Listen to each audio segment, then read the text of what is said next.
Hello and welcome to Practicing is a Lie. I love saying this quote and watch students and professionals' expressions that go between hopefulness and complete horror. What do you mean practicing is a lie? You mean we shouldn't practice? Of course, we should all practice. You and me, daily if possible.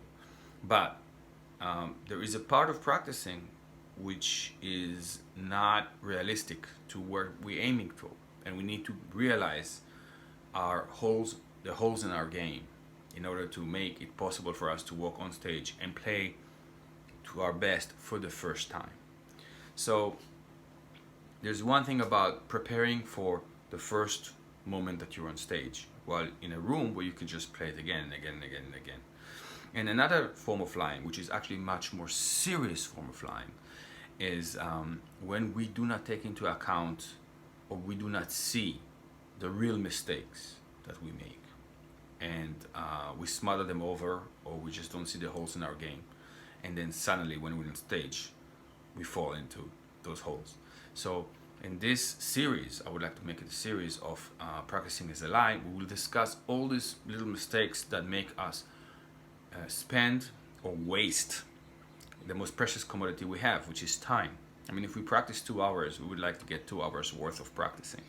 And since most of us practice the same amount of time, okay, according to our level, then those who succeed are the ones who are, and if we take away talent, because talent comes in different forms, we're all talented in different ways.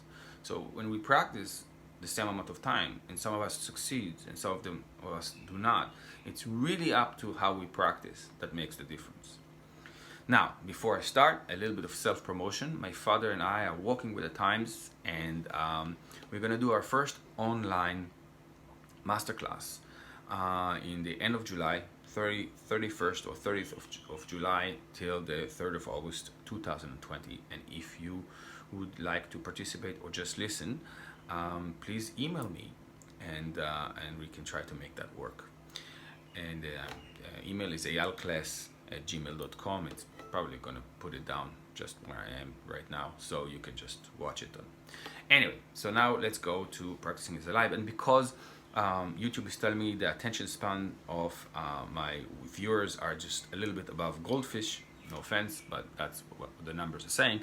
I've divided all those mistakes to different, and I will talk about 4 mistakes this in this video. So the first one is not setting short-term goals, STGs, if you like to. Short-term goals are what we're going to do in the next 15 to 30 minutes. And so many of us are just taking the violin in the morning and just starting your scale, your slow scale, your, whatever your study, or even just starting to play our concertos, whatever, however we do. And we do not think, what are we doing? Are we trying out performance? Are we working intonation? Are we working sound? Scales can be done for dozens of different reasons. So even parts of the of your concertos can be worked in so many different ways. And so my suggestion is you take 15 to 30 minutes, like little different parts of practicing, and you set yourself 1 or 2 or 3 goals. One is a main goal. For example, I would like to study intonation on my scales right now, so I'm going to do shiftings and just really listen. But I also would like to keep up that my fingers are not flying in the air and they're all in the right place. And also, number 3, that my bow is straight. And then that's it. You go for 15 minutes. Down, 15 minutes finished. Maybe you should continue with the same way, maybe not. Maybe you change, maybe you want to work on sound, maybe you want to work on vibrato, maybe other things. But setting your goals, really define your practicing time instead of just standing there like a zombie and waiting for something to happen, or waiting to listen to something. So it's very important to set up your SDGs. Number 2, practicing only slow. I don't know how many times people came to a lesson, start to play, and it was a complete disaster, and the look on the face was complete anguish. And of course, the one thing you ask is, how did you practice this? Well, I practiced slow, and then I played it fast. So practicing slow has a very, very important. It's like waking up and brushing your teeth, okay? But you need to get dressed as well. or do other things. Put your makeup on, or whatever you want to do. But sorry, this allegory went like off track. But you need to do other things to make things work from slow to fast. You need to practice slow, but then there are rhythms and freezings and all these kind of other elements of the left hand and elements of the right hand, and get things up, with metronome. All of this action should work, and I think that they should work on this first practicing session.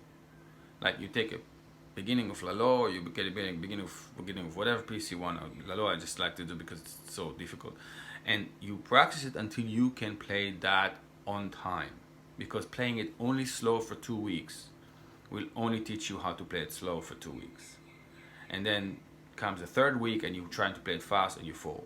And also it's very dangerous. We'll talk about fingerings later on. Some fingerings and some bowings are really good for certain speeds, and if you practice them only in certain speed and then you need to accelerate, suddenly you realize things do not work the same. So setting up from the beginning to work in short bursts, but getting it to performance, speed, and level and dynamics from the word go is very important.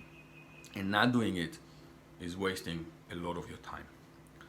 So that's bring us to the third mistake, basically, is not playing in the needed tempo and dynamics. So I actually basically said two things. First of all, practicing only slow is wrong, and secondly, thirdly, let's say, playing not in your tempos and yet not in your dynamics. Everything like, you play your concerto like a very room temperature, and then suddenly you go to a lesson and you're trying to actually blast it away. Those are different movements, and this is different intensity, and you press in different way in your right, so maybe your left is pressing too much, or maybe your vibrato is now different, and so all those things start to crumble. Practice for the performance. If you're playing a Baroque piece and you like to play non-vibrato or very less vibrato, do not vibrate like it's a Wieniawski concerto. And if you're playing a Wieniawski concerto and after playing intonation very carefully, you need to know when to vibrate and when to do the right things. So please pay attention that you need to bring whatever you're playing to the realistic level of playing. And this brings me to the fourth and last one. I hope you're still with me,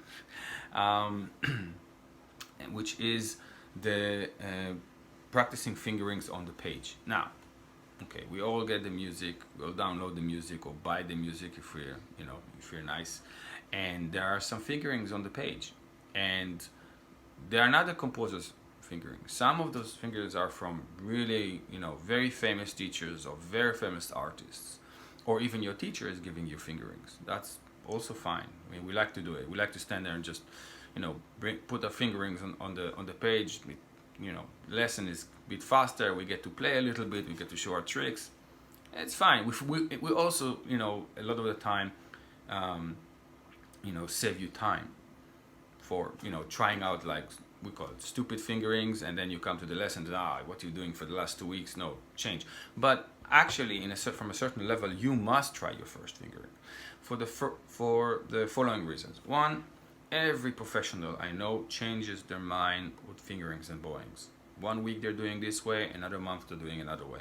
So when you publish, a publisher comes to you and says, "Well, I'm going to republish the Mendelssohn Concerto. Please finger it." Okay, they'll do a lot of work and serious work, but the fingerings will be good for that particular time.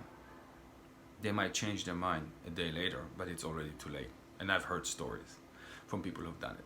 Also, especially if it's some fingerings from like one of the old masters, fingerings and bowings has to do a lot with taste. So taste changes, and so taking somebody else's fingerings, somebody else's bowings, and their violin is different, their hand is different, their technique is different, and their musical taste is different. So all of those things are basically what your fingerings and bowings are. I'm not saying that all what they're doing is wrong. On the contrary, maybe 95% of the fingerings is absolutely fantastic. but 5% not. So you need to try out different fingerings. That the mistake is just following religiously what's on the page. You need to try different fingerings, even if you decide that the fingerings on the page are better, because then you